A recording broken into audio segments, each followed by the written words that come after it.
Well, we're looking at some of the famous wind caves on Mount Diablo, and the name doesn't tell you much because these caves have absolutely nothing to do with the wind.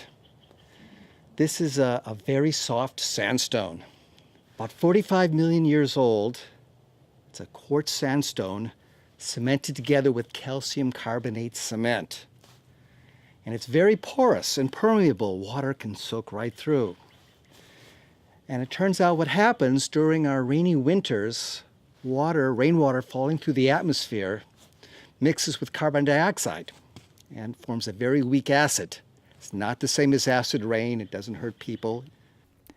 Following cracks and joints in the rock, that rainwater dissolves the calcium carbonate cement, the natural glue that's holding the sand grains together.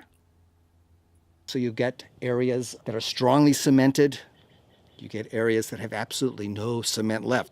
Then during the summer, the water works its way out of the rock and evaporates, and oftentimes leaves some of that calcium carbonate cement on the outside of a cliff face.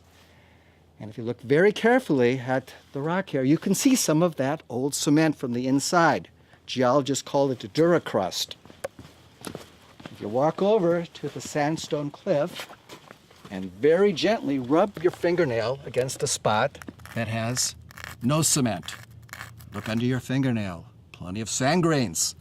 Then rub your finger where that duracrust is still in place. And you notice that you have left part of your fingernail on the rock. It's like a file. So the lesson is, as long as that duracrust is in place on the rock's protected. If the duracrust falls off, the sand underneath can weather into the caves you see here. Parts of the rock that are still protected by duracrust, or away from the path of the rainwater, remain intact. And it doesn't take very long, a matter of 100 or several hundred years, to form these wind caves, or maybe 1,000 years at the most.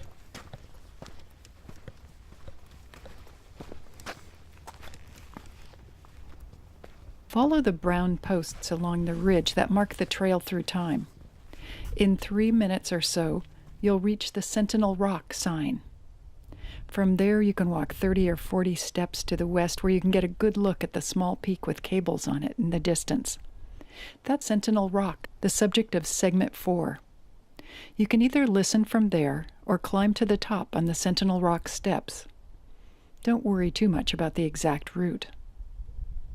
There's 2 or 3 different ways to get there, and they're just about equal. Yeah. The trick is, don't panic. Just keep going in the same direction. You'll get there.